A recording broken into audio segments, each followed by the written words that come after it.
At this place in history, we're in South Burlington with Executive Director of the Vermont Historical Society, Steve Perkins. And Steve, we're standing in a parking lot that looks mysteriously like a road, except for those behind us, just basically saying no go.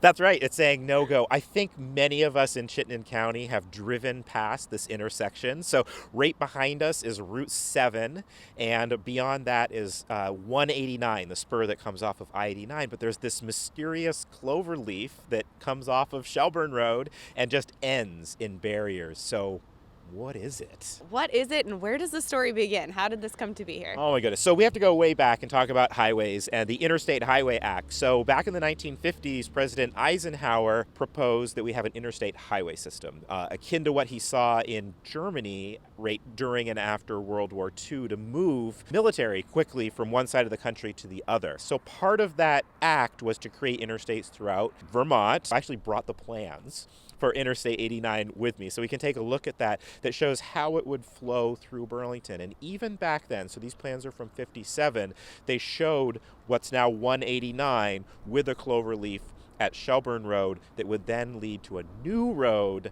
right through Burlington. So 189 was built, and then by the mid-60s, they said, how are we going to extend this road even further into Burlington? So then we come up to this other great document that we have. We have lots of great documents at the Vermont Historical Society called the Greater Burlington Urban Area Highway Plan from 1965.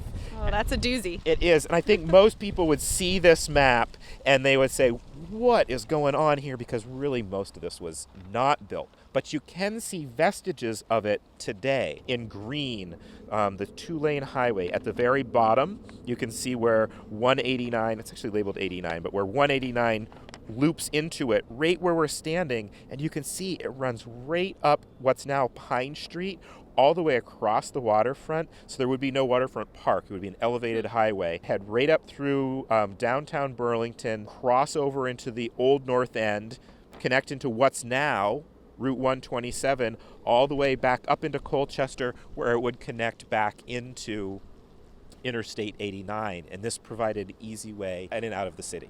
So what happened?